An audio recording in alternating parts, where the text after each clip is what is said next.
Muy bien. Bueno, buenas tardes a todos. Muchas gracias por estar presentes en este conversatorio de cómo ser contratado a una posición académica en México. El día de hoy tenemos la presencia de tres jóvenes investigadores, el doctor Sergio Romero, la doctora Vani Rajendran y el doctor Daniel Ríos, quienes nos van a contar un poco sobre su proceso de selección para optar por una posición académica. Y bueno, y sin más preámbulo y por las limitaciones de tiempo que tenemos, vamos a iniciar, si les parece bien. Primero, cada uno de los tres ponentes nos va a hablar un poco sobre su trayectoria académica. Y comenzamos con la doctora Bani.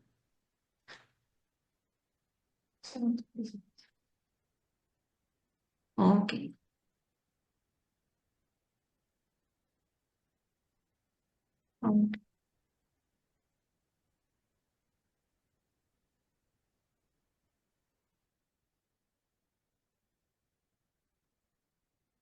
Creo que tienes apagado el micrófono, Vani.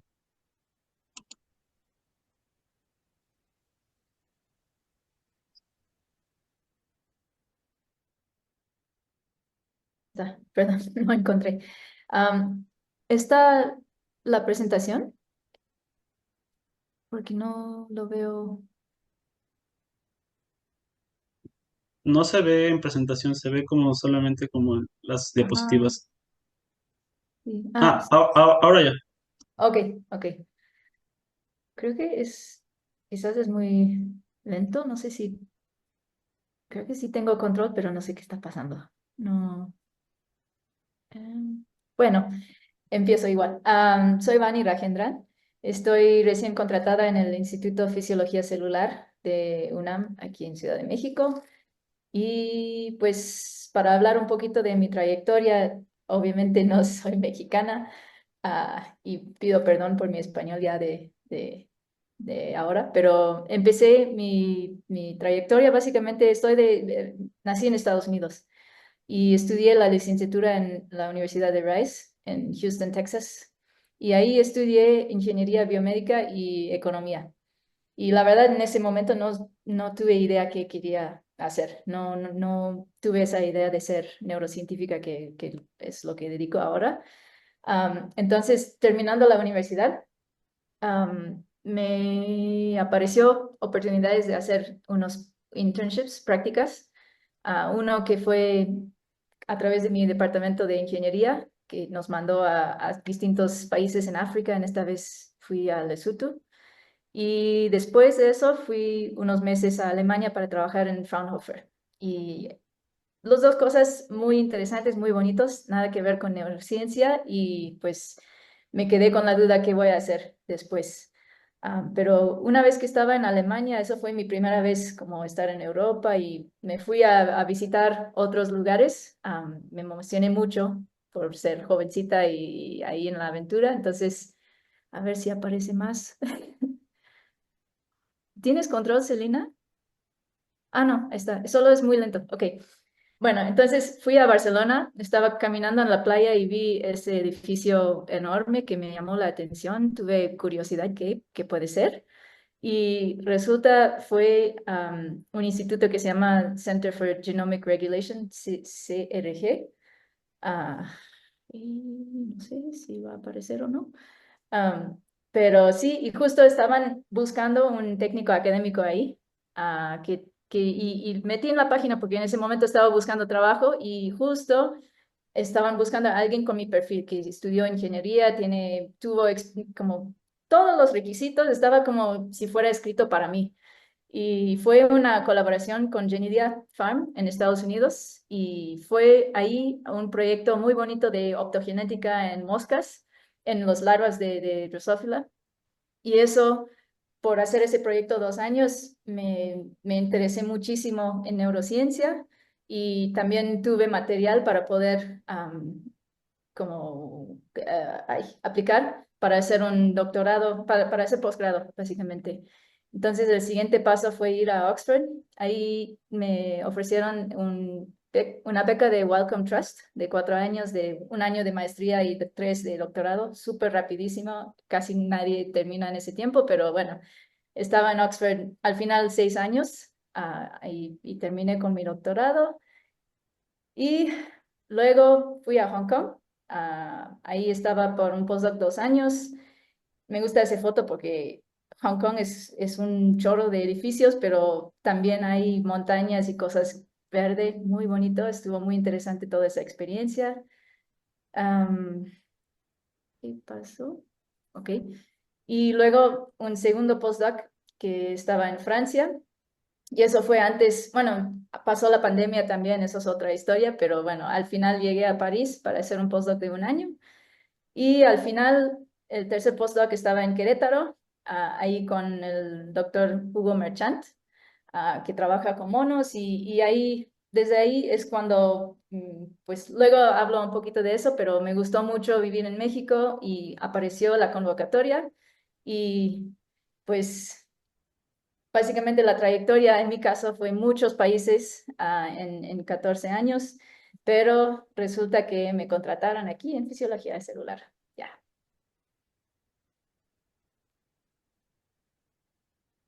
Y yo soy Sergio, actualmente estoy en el Instituto de Fisiología Celular, contratado igual como investigador titular A desde el año pasado. Un poco mi historia es en algunas cosas semejantes que Bani, sin tantos países y sin ver cruzar tantos continentes como Bani. Como tal, yo estudié igual va un poco lento con los cambios, pero estudié la licenciatura en biomedicina en la Benemérita Universidad Autónoma de Puebla. Ahí trabajé un poquito, muy, muy distinto a lo que hago ahora. Trabajé con resistencia a antibióticos, mecanismos moleculares de resistencia a antibióticos en cepas de diferentes organismos. De ahí me fui bueno, me vine a la Ciudad de México a estudiar la maestría y doctorado en ciencias bioquímicas.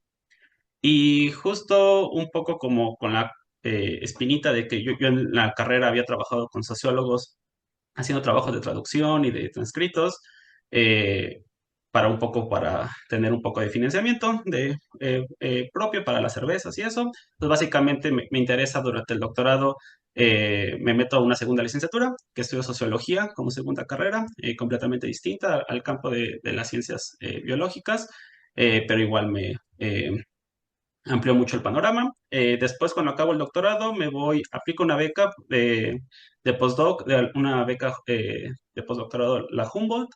Me voy a Alemania, a la Universidad de Bayreuth, y entonces ahí estoy ahí como, bueno, primero llegué por otro financiamiento y de ahí muevo a la parte del postdoc, 2 años, y de ahí tengo la oportunidad de aplicar una posición de líder de grupo en la misma universidad.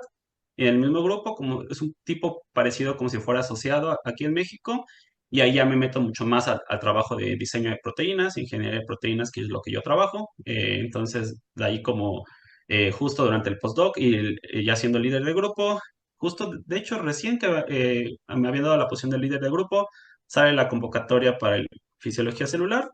Y después de todo el proceso que ahorita les vamos a contar, a partir del año pasado, pues me contrataron. Tuve la suerte de que me contrataran como investigador titular y ese es básicamente cómo es mi trayectoria académica.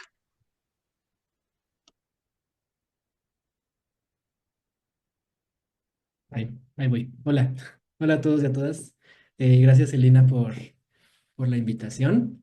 Yo me llamo Daniel Ríos y yo soy investigador en el Instituto de Investigaciones Biomédicas aquí en la UNAM. Em, Mi trayectoria fue un poco más convencional, eh, más aburrida que las otras dos. Yo estudié la licenciatura en Investigación Biomédica Básica aquí en la Facultad de Medicina y en el Instituto de Investigaciones Biomédicas, y ahí me interesé en la microscopía y en el desarrollo embrionario, estudiando la formación de las extremidades en embriones de pollo. De ahí el desarrollo me pareció un tema muy interesante y más bien pero me quería cambiar de modelo. Entonces también trabajé con Drosophila, con la mosca de la fruta, y para esto me fui a Querétaro también, al Instituto de Neurobiología, al doctorado directo en Ciencias Biomédicas, donde empecé a trabajar con el desarrollo de la epidermis en el embrión de Drosophila. Después del doctorado me fui a Alemania, a Heidelberg, al European Molecular Biology Laboratory, el EMBL, con un financiamiento del programa Marie Curie Actions de la Unión Europea.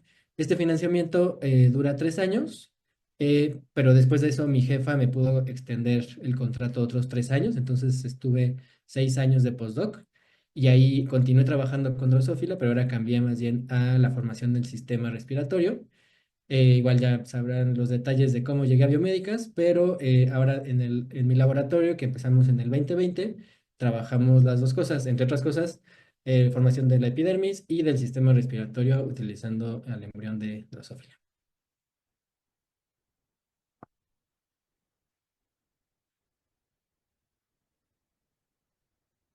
Muy bien, muchas gracias a los tres por contarnos sus maravillosas trayectorias. Y a continuación, el siguiente tema sería ¿cómo fue su proceso de postulación? Comenzamos con la doctora Bani. Sí, en mi caso, a ver si tengo control. Ups.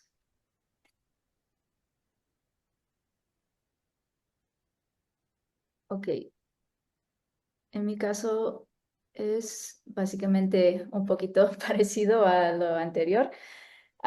Pero puedo compartir un poquito la perspectiva de ser extranjera. No sé si alguien escuchando es extranjero, pero primero para mí fue conocer a México. Como durante la pandemia pasé unos meses aquí. De hecho, como la mitad de ese postdoc en París estaba aquí porque todavía estaba de pandemia.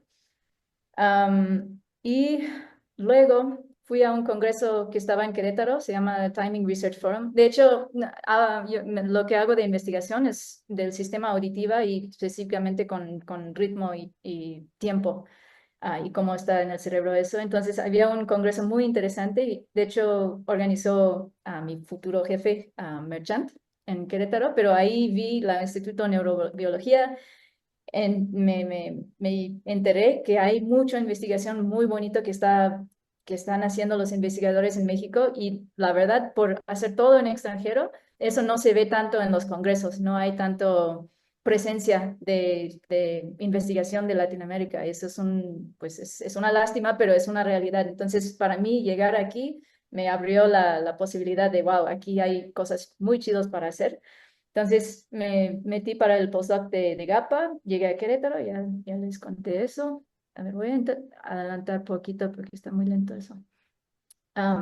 Fui a un congreso en Alemania mientras estaba en Querétaro. Ahí conocí un compañero del IFC que también estaba allá. Como digo, no hay mucha presencia. Tuvimos los únicos dos que viajaron desde México para ir a ese congreso. Entonces empezamos a hablar y quedamos en contacto. Y luego, ay, me mandó la convocatoria y eso es un paso muy, muy crítico porque si no estaba como con ese red o con esa conexión personal con alguien adentro de México, adentro de todo ese sistema, no hay chance que hubiera sabido de eso, oportunidad. Entonces, agradezco mucho que pasó eso, pues lo apliqué. Tuve una entrevista por Zoom.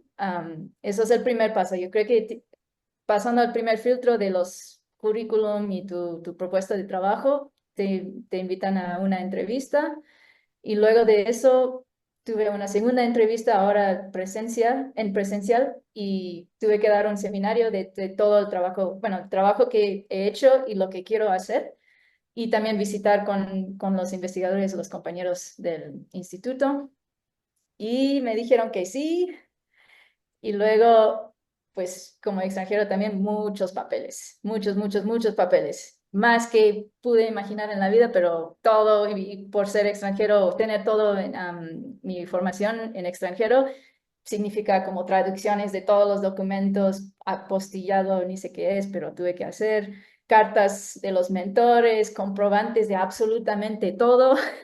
Y eso es también como muy diferente, depende mucho de los sistemas, entonces sí, como depende de dónde quieren ir, pero aquí sí, muchas cosas y pues todo de la inmigración que es un desastre. Y pues al fin ya estoy aquí, son mis primeros dos alumnos y estoy muy contenta.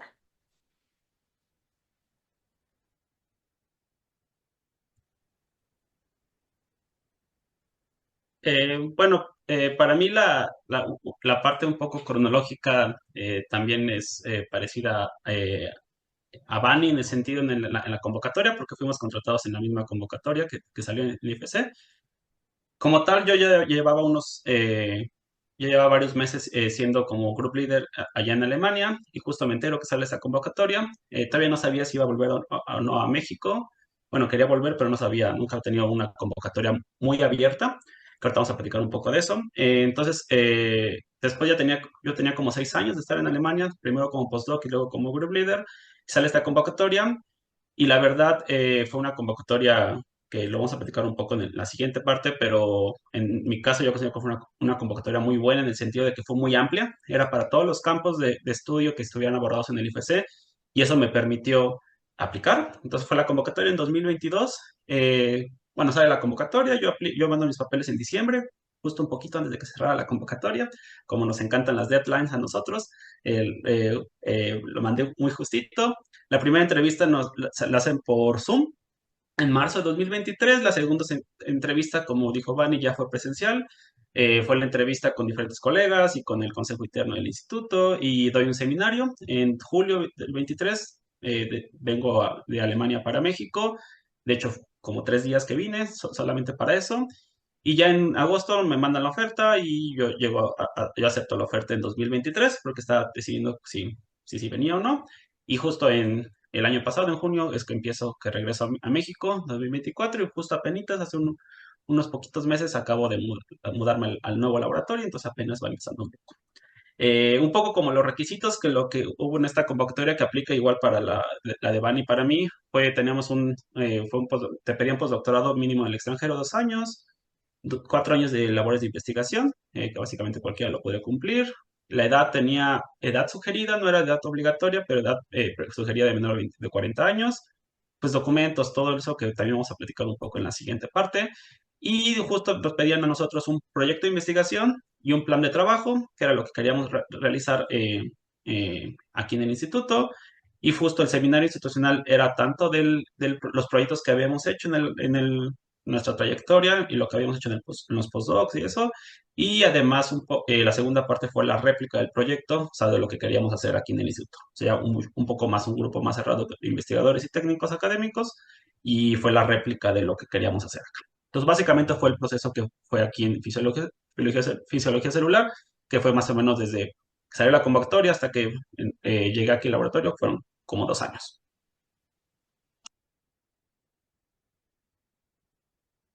Ok, ahora yo les cuento un poco. Yo empecé hace 5 años, de hecho este mes, en abril cumplo 5 años que me contrataron y yo empiezo la historia un poco desde el postdoc, la mitad del postdoc. Yo en agosto del 17 llevaba 3 años de postdoc y alguien me mandó una convocatoria de una posición, una investigadora y me dijo que aplicara y yo le dije, ay, pero yo apenas voy empezando, esto es muy pronto.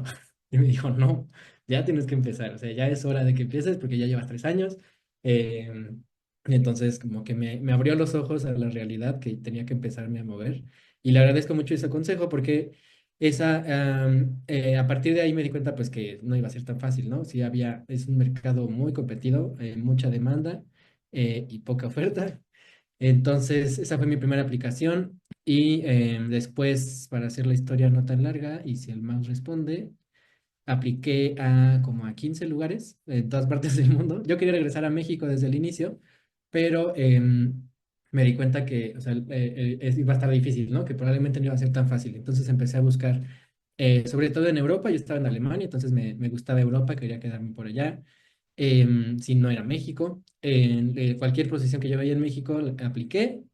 La verdad es que aplicar también ayuda mucho porque siento que si comparo la primera aplicación a la última, hay una diferencia abismal, ¿no? En todo lo que, lo que cambió y fue madurando. Además, en algunos lugares incluso te dan feedback, entonces eso también te ayuda como a mejorar la propuesta. Para la de aquí de biomédicas, la convocatoria salió como en agosto del 19. Yo ya tenía preparadas una aplicación corta, una larga, una en español, una en inglés. Entonces, a los 3 días de que salió, la mandé. Y todo fue muy rápido. Me llamaron a entrevista por Zoom en septiembre, o sea, el mes de que apliqué. Ahí fue nada más con un comité donde hablamos de mi trabajo, de lo que había hecho, de lo que quería hacer. Y ya la oferta me la dieron al mes siguiente, en octubre. Entonces, todo fue rapidísimo. De ahí yo tuve la oportunidad de negociar, o bueno, de proponer cuando quería empezar, y yo escogí abril 2020 para tener tiempo de terminar por acá, por allá, perdón. Y este, no sé, está avanzando y no me acuerdo qué tengo que decir. Ahí va. Ajá, y pues ya, creo que ahí está, gracias. Y entonces, en el caso de la posición que yo apliqué, sí estaba limitada la edad, porque en la UNAM hay un programa de incorporación de jóvenes académicos que está limitado por la edad. Entonces, en mi caso, yo apliqué teniendo, no me acuerdo, 35 años, y, y ya lo que pedían era un proyecto de investigación, un plan de trabajo, una lista de artículos con un resumen. Eso también eso es algo que fue muy particular de esa convocatoria. Yo ahí incluí los 3 artículos que estaba terminando en el postdoc y ya, y 3 cartas de recomendación. Ese fue los requisitos para mi convocatoria.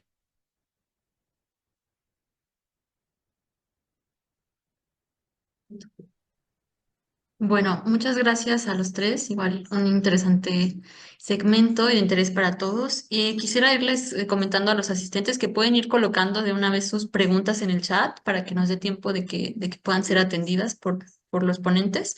Entonces, no se detengan, incluso si quieren hacer una pregunta a los tres o a alguno de ellos en particular, pueden irla colocando en el chat, por favor.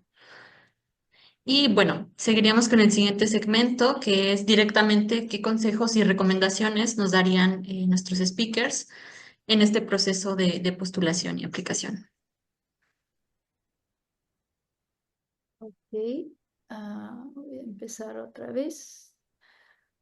Am, pues muchas cosas, pero sobre todo, bueno, aparte de todo el básico de tener artículos, tener como como buen trabajo, básicamente, pero para mí era muy importante toda la parte de networking, la gente que conoces en congresos, ir a congresos, conocer tus compañeros, conocer como las personas, los investigadores a quienes artículos estás leyendo como para tu trabajo. Eso es como ir a congresos una muy buena oportunidad. Y pues, be bold, como no tener miedo de acercar con los investigadores y participar también, como dar pláticas y presentar en los congresos, no solo asistir, pero realmente presentar y exponerte. Y pues pongo esa imagen porque realmente en mi caso, cada paso lo entré sin saber qué va a ser el siguiente paso, pero cada cosa se abre la puerta a la siguiente. Am, y hablando de no tener miedo, un poquito como dijo Daniel, por esa convocatoria yo lo apliqué porque vi la convocatoria, pero la verdad no terminé mi postdoc. Y lo tomé, como dijo Daniel, como una oportunidad de practicar, de hacer todo el proceso y tenerlo listo para que luego cuando tengo más, se puede ser más competitivo. Y en mi caso tuve mucha suerte de ese primer intento, ya me contrataron y quién sabe cuándo va a ser la siguiente convocatoria. Entonces, como si hay una oportunidad, lánzate. Número 2, go with the flow. Um, Como en mi caso también había muchas vueltas, pero al final del día no estaba tan random, como cada paso que lo tomé era por una inspiración, para decirlo así, pero siempre tuve una pregunta, siempre tuve una razón para ir con el siguiente investigador y tuve un proyecto como pensado en lo que me interesa y también lo que ofrecen en el siguiente lugar. Y siempre como hay muchos constraints, como los postdocs son cierta tiempo y tomar todo en cuenta y hacer para que tu situación funcione en tu favor y está productivo. Como, por ejemplo, definir un proyecto que realmente piensas que puede terminar en un año y al final va a tomar el doble del tiempo, pero que lo puedes hacer. Y construct your own, como tener una línea de investigación coherente. Y para mí estaba siempre guiado por lo que me interesa, como yo soy también músico y esa parte del sistema auditiva y el cerebro y cómo procesamos ritmo. Entonces tengo mucho como conexión con lo que estoy investigando. Y eso es importante porque vas a pasar muchas horas haciendo eso, entonces mejor si lo pasas bien. Y no está avanzando. Am, ok. Y be organized. Yo no soy una persona muy organizada. I wish I was. Pero sí, al final del día, los convocatorias, los deadlines, todo que hay. También eso de los papeles es muy importante. Yo estaba como loca por tantos papeles que tuve que entregar en tan poco tiempo. Entonces, si estás organizado desde el inicio, ayuda, pues ayuda muchísimo. Esos son mis poquitos consejos. Creo que mis compañeros tienen otros que complementan también.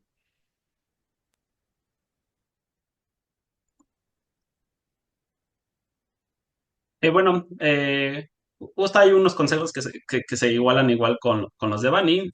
Solamente yo lo dividí en 5 puntos, lo que yo les podría aconsejar en general. Sale. Creo que una forma general, como lo mencionó Bani, es tratar construir una trayectoria global. Actualmente, por lo que he escuchado con colegas en el pasado que fueron contratados, actualmente se les da mucho más énfasis o preferencia a CVs que tengan una formación global, no solamente los artículos. Los artículos ya no son lo más relevante de las convocatorias, sino también tener formación de recursos humanos, docencia, congresos, capacitación, organizar eventos, o sea, básicamente dividirte en 40,000 personas para que puedas hacer todo eso. Entonces, tratar de construir una trayectoria global, como desde que eres estudiante.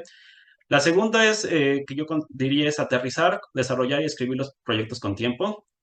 Ya sé que nos encantan las deadlines, y especialmente a veces uno funciona mejor con deadlines. No sé, decimos eso, no sé si realmente funciona así, pero pues tenemos que entregarlo.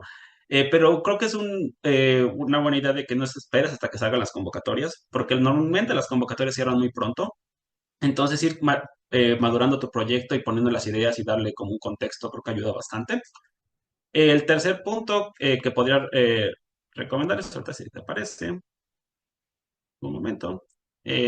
Bueno, no sé en qué orden lo había puesto, pero justo, recopilar y archivar.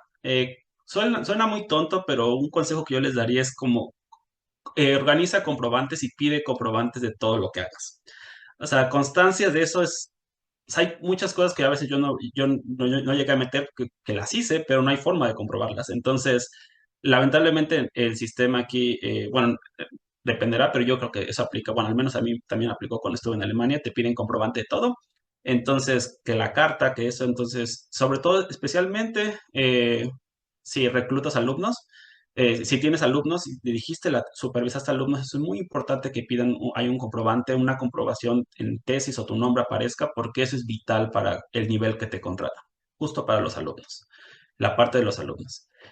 También diría que investigues y conozcas el sistema donde aplicas, buscar posibles fuentes de financiamiento, por ejemplo, aquí en México, buscar posibles colegas colaboradores, con quién vas a colaborar, porque eso te lo van a preguntar en las entrevistas. Y dónde, creo que es algo más interesante que yo no sabía, buscar los programas donde vas a reclutar estudiantes. Saber a qué programas están adscritos los institutos o a la universidad a la que vas, qué carreras, qué posgrados se pueden reclutar estudiantes, que eso va a ser importante. Y por último, yo diría también un poco más personal, tener tus prioridades lo más claras posibles. Sé que es difícil, esa es una pregunta, un consejo muy ambiguo, pero saber qué cosas podrías prescindir que no vas a tener inmediatamente. ¿Qué podrías dejar? Por ejemplo, si haces algún tipo de experimento, ¿qué equipos podrías dejar que no ocupar para que no vas a tener inmediatamente? ¿Qué ventajas tiene esa posición? ¿Qué pasa si te eligen en 2 lugares distintos? ¿A cuál te irías?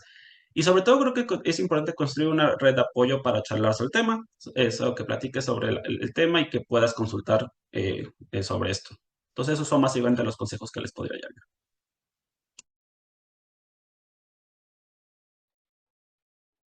Ok, en mi caso creo que también se parecen.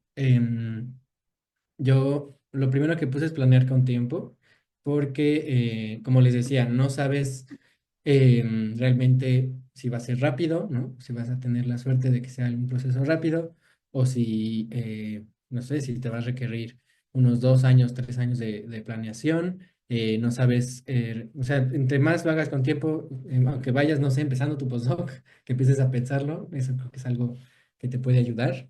Y justo esto también ya es tener en mente todo esto que tienes que tener docencia, qué comprobantes ya tienes, cuáles te faltan, etcétera. También puse pues que mandar aplicaciones, incluso aunque no crees que estés listo o lista, em, porque justo esto es lo que te va ayudando a que realmente te sientas, ¿no? Mejor, con la mejor preparación. Pedir ayuda, igual como decía Vani, tener una web network que te puedan ayudar a leer tus aplicaciones, que te den sugerencias, hacer ensayos con personas que ya han pasado por el proceso. Em, Todas estas cosas también van sumando. Em, También lo decía Sergio, averiguar cómo funcionan las cosas en el lugar en el que estás aplicando. Yo, por ejemplo, en alguna entrevista que tuve en Francia, me dijeron, bueno, ¿ya qué vas a aplicar? ¿En dónde vas a pedir dinero? Yo no tenía ni idea fue muy vergonzoso, no tenía ni idea del sistema francés. Entonces, eso es algo importante en México y en cualquier parte, ¿no? Si están aplicando, que sí hagan una pequeña revisión de cómo funciona todo el sistema de la investigación y también para los programas de estudiantes, etcétera. La otra cosa que también puede ayudar es que que empiece a circular tu CV en tu red, justo así para que, no sé, quien sepa que estás en el mercado laboral, después te pueden mandar alguna convocatoria. A mí, igual como dijo Vani, que ella le hicieron llegar la convocatoria, a mí me la mandaron tres personas distintas, justo la de biomédicas. Me llegó por tres lados distintos, de, oye, que acaba de salir esto. Si no, pues la verdad es que yo no me metí a la página de biomédicas, que es donde salió la convocatoria. Entonces, pues sí es importante que circules tu CV, que te conozcan, ¿no? Que sepan que estás ahí. La otra creo que puede ser importante, al menos un poco más empírico, aquí en México creo que puede servir que te hagas presente, ¿no? En las instituciones, que te vean que estás involucrado, que busques dar seminarios, que participes en clases, este tipo de cosas. Creo que tal vez, no sé, siento que es como cultural, que somos un país muy personal, muy cercano, ¿no? Nos gusta mucho el trato personal. Entonces, si ya te identifican, si ya estás en el radar, quizá eso puede como ayudar un poco. Esto es mi opinión, no sé, no podemos platicar. Y también dejo acá estas dos ligas. Bueno, sé que el tema es sobre posiciones en México, pero en estas dos fuentes pueden encontrar, o ahí se ponen trabajos de todo tipo en la academia, en cualquier parte del mundo. Y también hay en ambas hay una sección que dice Career Advice o Career Development. Entonces ahí también hay muchos consejos de cómo mejorar tu CV, cómo mejorar tus aplicaciones. Entonces también pueden checar eso.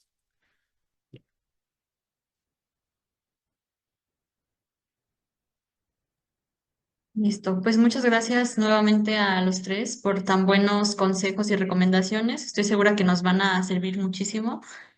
Y bueno, por último, dejo esta diapositiva de contacto de los ponentes que amablemente nos dejaron por aquí. La doctora Salena no nos pudo acompañar, pero también dejó su contacto. Y bueno, empezaríamos con las preguntas. Vayan colocándolas en el chat y ahorita las vamos a empezar a leer. Em, y bueno, que se van animando. A mí me gustaría preguntar un poco, una pregunta súper básica. ¿Hacia quién se dirigen en este proceso de aplicación? O sea, ¿quiénes son, digamos, los evaluadores en este proceso? ¿Es como todos los investigadores del departamento? ¿Es un comité? ¿O hacia quién se dirigen un poco? Listo. Bueno, en el caso de la posición que aplicamos tanto Vani como yo, eh, bueno, en la convocatoria no decía claramente quién me iba a revisar todo eso, pero después, durante cuando ya el proceso nos fuimos enterando, entrevistas con el consejo interno, que básicamente son representantes de los diferentes departamentos y representantes de investigadores, de técnicos, etcétera, el director, secretaria académica, son un consejo interno con cierto número de personas. Con ellos son los que revisan tu aplicación y hacen las primeras entrevistas. La segunda parte, quien evalúa mucho más, sé que En nuestro caso, los seminarios fueron abiertos a toda la comunidad y justo se les pidió que fueran gente tanto si no importaba que fueran personas de neurociencias o de básicas, que en nuestro caso dos institutos, bueno, dos divisiones diferentes, si no se les pidió como que a todos asistieran. Y justo al final todos los investigadores y también técnicos se sentaron con un comité por cada departamento para dar una recomendación de quiénes eran los que podían más los favoritos, por así decirlo, cuando vieron los seminarios y las entrevistas personales. Eh, gracias. Otra duda que me surge antes de empezar. Bueno, nada más como hay unas preguntas ya ahí como estoy. Ah, claro. Ok, bueno, entonces Alexis pregunta, bueno, los felicita por su trayectoria y dice, ¿qué consideran que fue lo que tuvo un mayor peso en su CV para poder pasar el primer filtro previo a sus primeras entrevistas virtuales? ¿Y qué consejo podrían darles a los jóvenes estudiantes para construir un CV con mayor peso? Pues Bueno, yo, creo que al final. Ajá. bueno, perdón. Sí, perdón. ¿Yo o tú? Ok, ok. Bueno, en mi caso yo siento que tener muchos artículos o unos pocos artículos, pero de como alta impact, revistas de alta impacto como de Nature, de Science, de no sé qué, una revista de la moda.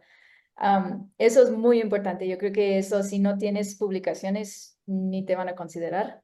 Ah, entonces, en mi caso, no tuve en ese momento como publicaciones de alta impacta, pero tuve muchos de como medio, como bien buenas revistas, pero muchos. No sé, ustedes.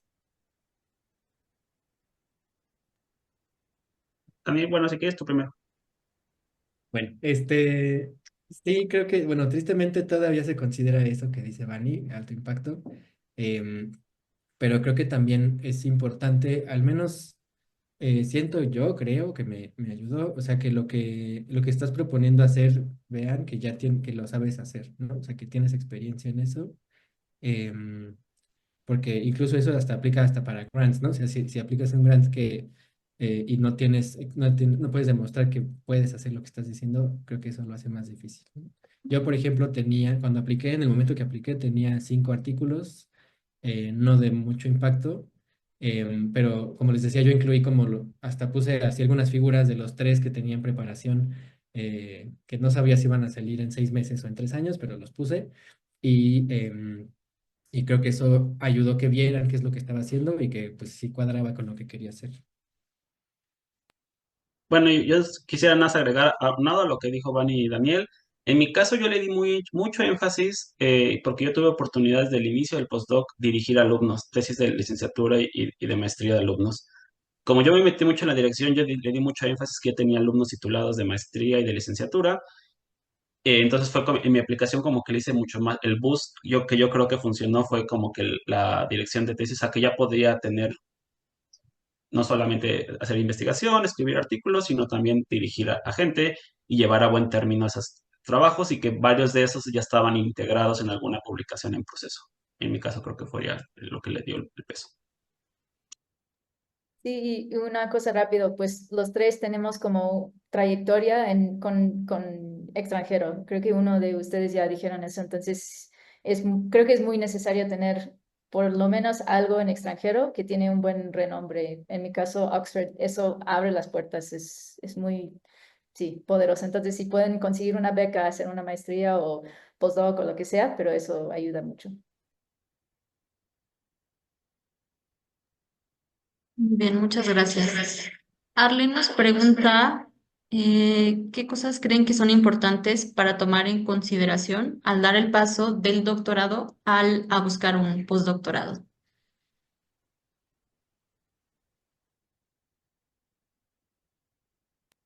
Bueno, en mi caso, yo creo, en mi caso, yo me fui a postdoc a ese lugar de Alemania porque, bueno, para mí muy importante es la parte personal de que esté como tratar la mayor cantidad, tener buena salud mental, que a veces es muy difícil en esta área. Pero como yo ya me he ido a una estancia a ese laboratorio de varios meses durante mi doctorado, ya conocía el sistema, ya conocía un poquito el país, el idioma, y justo el grupo de trabajo era como que me daba como un ambiente que me sentía cómodo. En mi caso eh, eso fue como una clave para mí para decidirme ahí, a pesar de que no era la universidad más reconocida de Alemania, pero una universidad que tenía la infraestructura y tenía un grupo y carreras que me pudieran ser afín para atraer alumnos y para desarrollar mis proyectos. Y yo agregaría que yo, por ejemplo, no lo hice, pero tuve la suerte que mi jefa de postdoc era muy, muy buena mentora, o sea, te ayudaba mucho a preparar tus aplicaciones, a ensayar entrevistas. Yo creo que eso es muy importante. Entonces, algo igual, si es un lugar más grande, probablemente si tiene más renombre, eso va a sumar.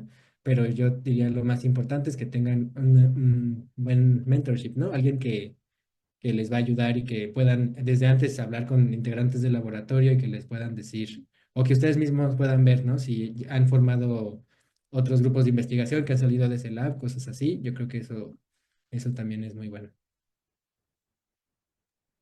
En mi caso, creo que estoy de acuerdo de lo del mentorship, pero hay muchas formas de mentorship.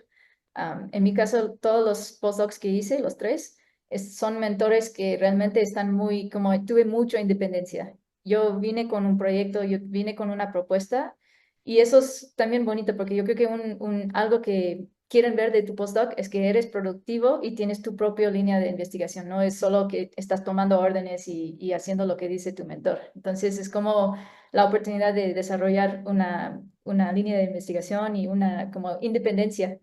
Ah, eso es para tomar en cuenta, sí. Muchas gracias. América pregunta de si ustedes recomendarían, antes de iniciar un postdoctorado, generar un poco de experiencia laboral.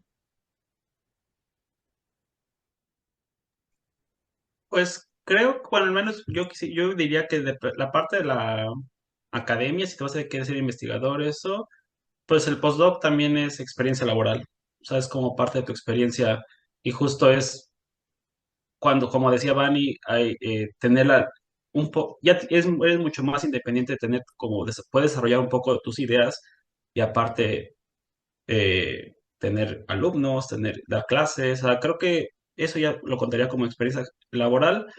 Si en el caso que ya sea la industria o algo, pues también creo que depende un poco de cómo te sientes en el momento. O sea, yo hago mucha énfasis en la parte de que qué te va a hacer feliz en ese momento, que suena un poco ambiguo y romantizar un poco esa idea, pero creo que es importante también como en qué parte te hace sentir bien en ese momento y qué oportunidades tienes, ¿no? Porque no solamente lo que quieres, sino también qué oportunidades hay en ese momento.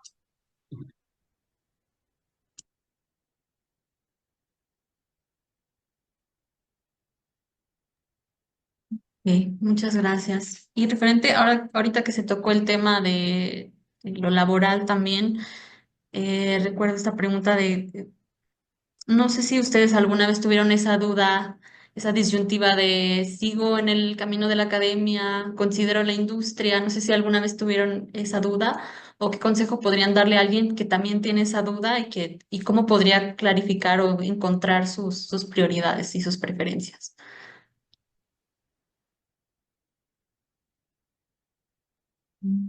Pues no sé de ustedes, pero sí, siempre tuve esa duda. De hecho, durante mi doctorado hice como una práctica de 3 meses trabajando en Microsoft Research, que es una empresa, pero es investigación, para ver cómo es la investigación en una empresa. Y pues está bien si hay esos tipos de oportunidades para probar y ver qué te gusta, pero sí, realmente yo creo que es como dijo Sergio hace rato, ¿no? Tener claro tus prioridades.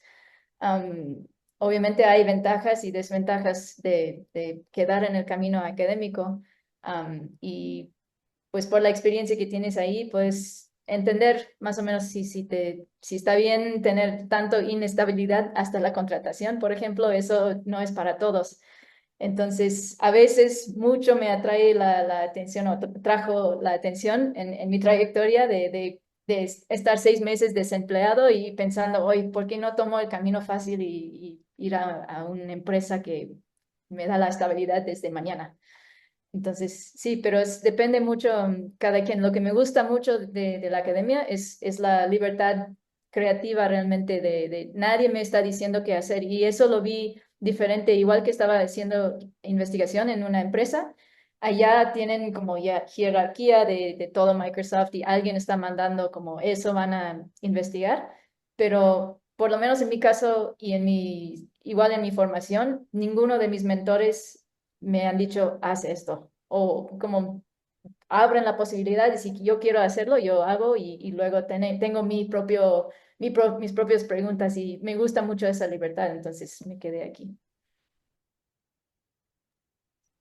Yo podría aumentar a lo que dice Vani eh, pues sí, creo que un poco en mi caso yo tuve el privilegio de que yo tenía una posición de group leader y yo tenía hasta el 2026 contrato, entonces me daba la libertad de aplicar a lo que podía ir viendo que me gustaba y no todos tienen esa libertad, a veces este trabajo va como 2 años y tienes que buscar el siguiente y justo 6 meses te vas a quedar y lo que ahorré me lo voy a gastar ahí. Sé que hay mucha incertidumbre, pero justo creo que, por ejemplo, yo la parte de la industria o la academia e investigación, creo que cualquiera, no es que una sea mejor a otra, depende de lo que quieras. Yo tengo amigos que viven felizmente en la academia perdón, en la academia y también en la industria, están felizmente en la industria trabajando y no tienen ningún problema, desarrollan ideas, tienen eso. Entonces creo que un poco también depende lo que te llama la atención. A mí en personal, la parte de la academia lo que me llama y lo que me apasiona es tener estudiantes, platicar con ellos, discutir ideas, dar clases. Entonces eso es como lo que me llena mucho en el sentido. Entonces creo que es a mí lo que me gusta de la academia. Y además de la flexibilidad, digo, sí, tenemos trabajos larguísimos, pero tenemos una cierta flexibilidad que normalmente no sucede en otros trabajos. Sí, yo solo agregaría, justo, creo que yo siempre pensé, o sea, nunca me vi en algo que no fuera academia, pero sí da miedo, ¿no? Así de, bueno, pero sí lo voy a lograr. Pero de muchas personas que conozco, justo hacían lo que dijo Vani, probar primero alguna internship o algo así en industria. En México no sé eso qué tan fácil es, pero eso en Alemania yo conozco varias personas que lo probaron y a partir de ahí tomaron la decisión. Todas se fueron a la industria, de hecho, pero tienen la oportunidad, ¿no? De probar si es algo que te interesa antes de ya, ¿no? Comprometerte con el cambio. Muchas gracias. Elizabeth tiene otra pregunta respecto al tema de las becas, si tienen algún consejo, además de enriquecer el currículum, para poder obtener mejores becas, las competidas. Yo podría decir ahí en la parte, digo, el CV siempre va a ser importante, pero yo ahorita que ya estoy un poco he estado en comités de revisión de aplicaciones y todo eso, la carta de motivos para becas, se hace un curso de 2 semanas o una beca de 2 años, la carta de motivos que es muy relevante, o sea, que realmente que no solo, primero que la escribas tú, o sea, que tengas realmente plasmes los motivos por qué quieres ir a ese curso o por qué quieres tomar esa beca o cuáles son tus aspiraciones. Creo que la carta de motivos a veces la subestimamos mucho, pero creo que es muy importante. Entonces yo recomendaría que pensaran bien lo que quieren y no tener miedo a aplicar. O sea, la verdad, yo cuando estaba en maestría, de licenciatura, maestría, doctorado, yo aplicaba, había un curso que me llamaba la atención, aplicaba. O sea, no me importaba, o sea, aplicaba y después veía, o sea, que fuera afín, obviamente, a lo que yo quería. Y justo eso me permitió ir a muchos lados y conocer gente, hacer networking, que mencionaba Vani, entonces creo que eso también es importante.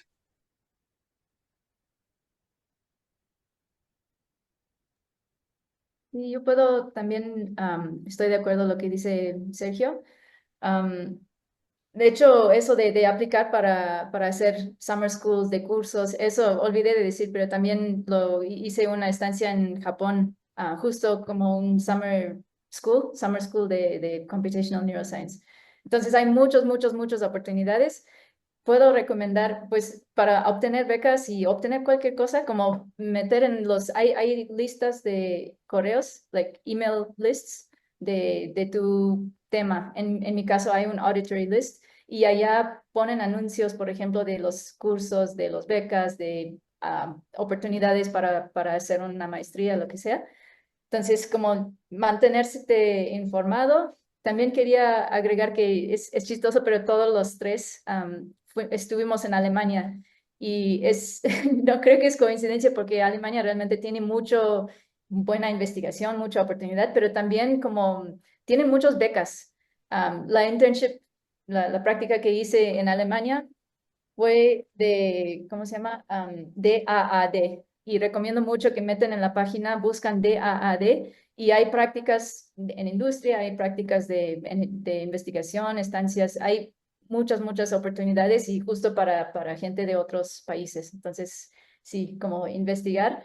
Y al fin, también hablaron estos temas, pero es muy importante cuando estás preparando una aplicación o una presentación, que lo practicas con gente de confianza, pero que te van a decir la verdad. Porque, por ejemplo, cuando practiqué mi seminario para la contratación, mis compañeros en Querétaro lo destruyeron completamente. Yo trabajé tanto para hacer todo bien, y ahí en el momento es donde, pues, es solo por practicarlo que ves que va a ser la respuesta o cómo van a recibirlo, y literal lo empecé de cero otra vez. Entonces, lo mismo aplica creo que para las cartas de motivación, hasta tu CV, es una tontería, pero para que se vea bonito, no sé, cosas como detalles, pero la sustancia, lo más que puedes pedir a otras personas con más experiencia, leerlo y avisar y asesorar y practicar. Eso puedo recomendar.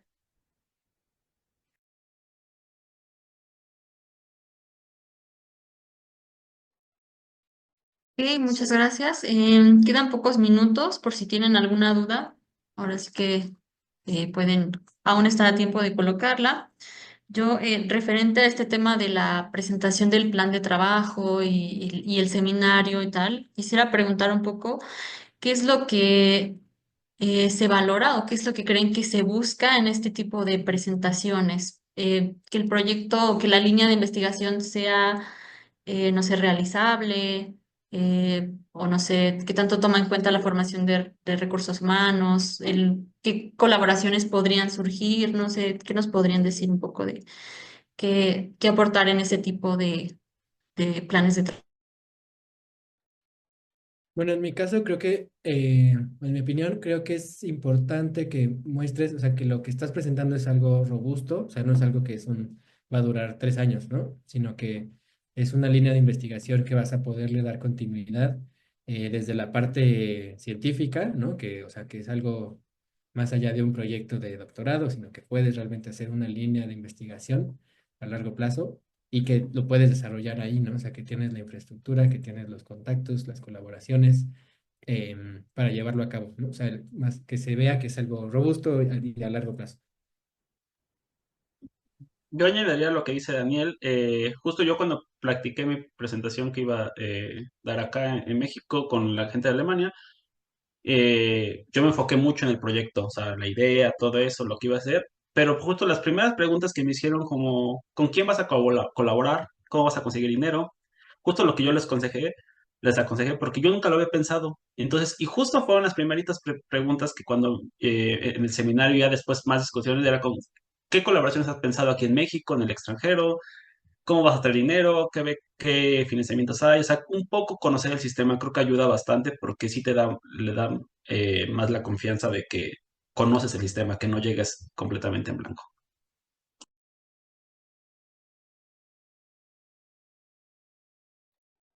Ok, tenemos un par de preguntas más. Yael nos pregunta, ¿cuál sería para ustedes el límite de edad para buscar un plan B alternativo a la academia? Hoy, bueno, yo no sé si hay cuál es un límite de edad. No, no quisiera dar un número porque depende mucho de la trayectoria personal. Depende mucho si eres también padre o madre de familia, si has tenido hijos, si has tenido un periodo de que no has trabajado en la academia por alguna, o has cuidado con alguna persona. Yo no quisiera dar un número, digo, te preguntan por número, pero creo que, no sé, ojalá la parte de la limitación de la edad justo en las convocatorias se quite pronto, porque creo que es una de las grandes críticas justo porque los planes de las trayectorias son tan diversas como lo vieron y en nuestro caso puede cambiar todo si tienes una familia o si tienes que cuidar a alguna familiar, la parte de cuidados. Entonces, no sé cuál, yo no me atrevería a dar un número.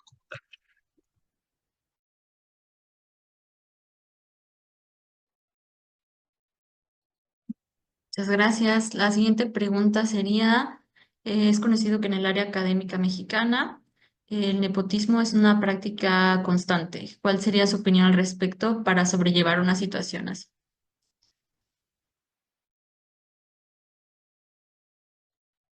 Pues bueno, creo que a mí algo que me gustó mucho de la aplicación, bueno, cuando yo apliqué, es que fue una convocatoria completamente abierta. O sea, luego sí sabes de, pues de pronto en tal institución, en tal universidad o lo que sea, de pronto llegó alguien y pues cómo fue el proceso, quién sabe, ¿no? Creo que ahora se están transparentando más las cosas, al menos en la UNAM. Em, yo, sí, yo tuve esa suerte de llegar en ese momento.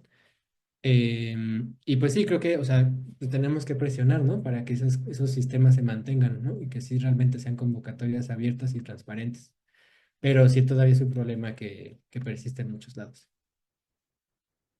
Sí, justo en la convocatoria que aplicamos Van y yo también lo que yo resaltaba era como que yo cuando vi la convocatoria era muy abierta, era cualquiera, o sea, yo se la pasé a amigos que trabajaban en el proceso y era como todas las áreas en las que trabajan en el instituto, no se centraba un tema específico. Creo que así deberían ser las convocatorias, hacerlo más abierto, pero creo que eso enriquece las convocatorias, eso enriquece los institutos y enriquece hace un sistema mejor porque hay muchas cosas que tenemos que cambiar y justo que nosotros ya estamos aquí adentro también tenemos que hacer presión para que se cambie.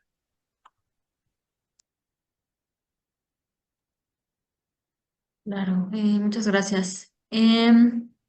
Hernán nos pregunta, en una plaza que participé, la crítica es que fui muy ambicioso con el proyecto y que no sería viable por la infraestructura en México. ¿Cómo podrían hacerse proyectos novedosos con infraestructura o equipos limitados? Bueno, yo creo que en México es clave la colaboración, ¿no? O sea, siempre tener como, a lo mejor no hay, no sé, el microscopio que quieres usar, pero, o sea, pero sabes con quién lo puedes hacer, ¿no? Está Bioimaging, ¿no? Toda esta red de colaboraciones que se pueden utilizar. Creo que eso es muy importante, particularmente con el sistema mexicano, ¿no? Tenemos más limitaciones. Sí, estoy totalmente de acuerdo. Yo creo que la colaboración es muy clave. Y también puedo agregar con eso, como ser un poco creativo. Por ejemplo, una de las cosas que propuse, que también es muy ambicioso, es un estudio longitudinal de 90 personas que están aprendiendo música y vamos a estar escaneando para ver cómo es la plasticidad, la neuroplasticidad en el cerebro en adultos mayores. Y eso es una cosa que tuve en la mente hace mucho, pero para hacerlo, por ejemplo, en Estados Unidos necesitas un NIH grant de millones de dólares, ¿no? Pero aquí lo que está posible, como justo por el sistema mexicano, yo creo que este proyecto justo era solamente posible aquí porque uno en Querétaro hay una unidad de resonancia magnética y el costo es el 10% de hacer en cualquier otra parte del mundo. Entonces puede tener un poquito de ventaja y la otra cosa que hice en ese caso es que, porque llegué sin dineros, llegué sin ningún como grant, pero básicamente lo hice para que el proyecto esté autosustentable. Entonces esas personas llegan, se pagan una mensualidad para tomar sus clases y eso básicamente paga todo el estudio. Entonces se puede como pensar out of the box un poquito para ver si hay otras formas, pero eso también tengo que decir, depende mucho en colaboraciones que tengo muy fuertes en Querétaro, no es solo que voy y hago eso, es como completamente de colaboración y el red que tienes. Y justo ese punto de ambicioso es conectado con una pregunta anterior de qué están buscando en tu propuesta, ¿no? De que sea ambicioso, pero no tanto, y que sea posible, pero no fácil. Y como tiene que ver un balance para que sí está ambicioso, pero yo sé cómo hacerlo y lo voy a hacer. Eso es como la impresión que tiene que dar. Sí, yo estoy de acuerdo con ellos, la parte de la colaboración es vital. O sea, justo y saber, en mi caso, cuando una de las grandes preguntas era de si iba a competir con Google o con laboratorios grandes que tienen, que trabajan cosas bioinformáticas como yo trabajo, entonces era como, no, pero puedo colaborar con gente que trabaja con eso, creo que es vital. O sea, no te da los laboratorios no te van a dar un laboratorio completo o un sitio completamente con la infraestructura que necesitas, entonces creo que la colaboración y sobre todo creo que es enriquecedora también. Creo que la parte, la más, muchas cosas no se nos ocurren a nosotros, sino cuando lo platicas con los colegas, entonces creo que es lo más padre de esto.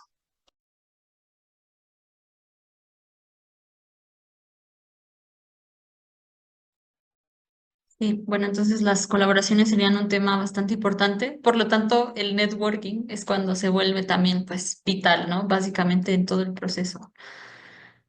Ok, bueno, pues parece que ya finalizamos con las preguntas.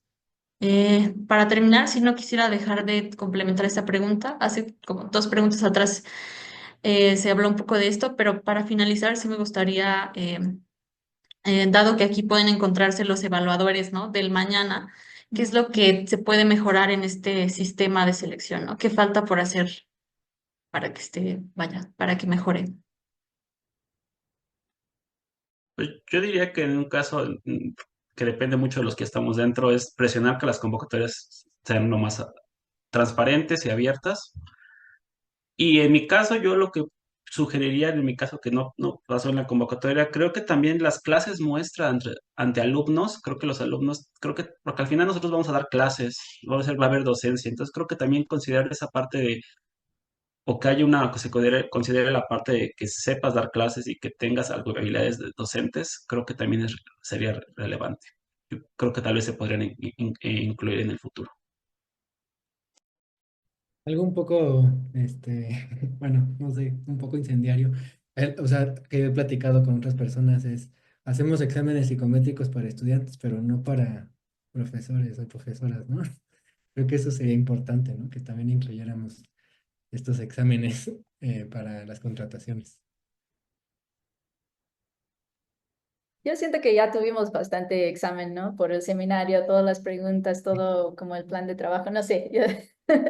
Pero yo diría que una cosa que, eso es más un comentario general, yo creo, pero como el sistema está muy sesgado o se promueve un nivel de competencia que a veces se vuelve tóxico, y en contra de justo ese actitud de colaboración. Yo creo que se puede hacer muchas cosas colaborativas, pero justo porque están todos compitiendo para tener un Nature Paper, no se pasa o se están como muy guardando sus datos, no sé, como mucho envidia, mucho ese tipo de cosas. Entonces, yo lo que diría es que yo creo que debe de contar más la posibilidad de colaborar, de compartir datos, por ejemplo, para también como reducir qué tantos animales, qué tantos, como porque hay muchos datos y hay ahora más impulso de ponerlos, publicar los datos en línea para que otros grupos puedan usar y todo eso. Entonces, the reuse of data, creo que sería bonito si eso está tomando en consideración. Por ejemplo, cuando publico algo, publico todos mis datos y me gusta esa transparencia, básicamente transparencia en todas maneras, ¿no? Entre la convocatoria, entre el proceso de hiring y también de tu trabajo y valorar eso.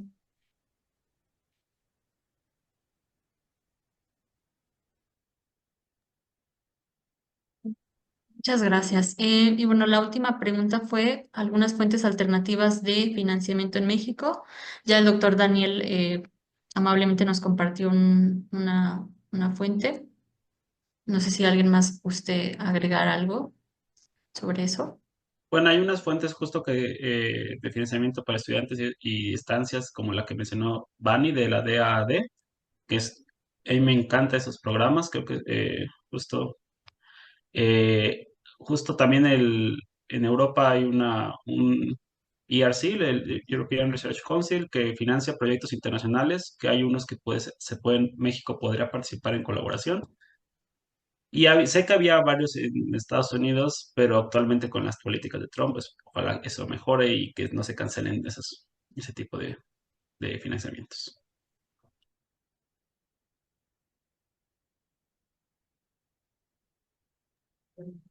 Ok, muy bien. Pues creo que se nos terminó el tiempo. Agradecer mucho a los asistentes por estar aquí, por sus interesantes preguntas y definitivamente pues a nuestros speakers que nos dieron buenísimas recomendaciones y un poco de inspiración también para continuar por este camino. Eh, entonces, aquí cerraríamos. Tienen sus contactos, entonces cualquier cosa que haya quedado pendiente, pues ellos nos dieron la libertad de poderlos contactar y si les quedó alguna duda o alguna inquietud. Así que muchas gracias.